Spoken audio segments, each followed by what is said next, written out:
Hello guys, nandito kami sa Parang Hills sa Dilasag. So ito po yung one of the tourist spot dito sa Dilasag. So itour ko po kayo saglit after ng aming ocular. So napakaganda po yan, ang open sea.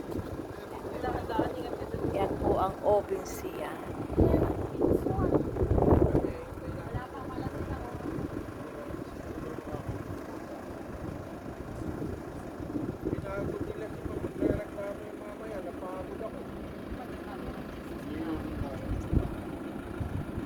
Yan po, napakaganda ng lugar.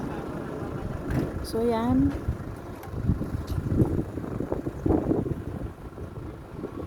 Yan po ang Parang Hills.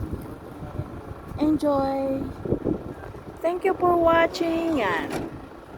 So yan po ang likod ng kabundukan. Hindi ko alam kung anong pangalan ng bundok na yan. So Parang Hills, ito'y one of the tourist spot here in Dilasag, Aurora Province.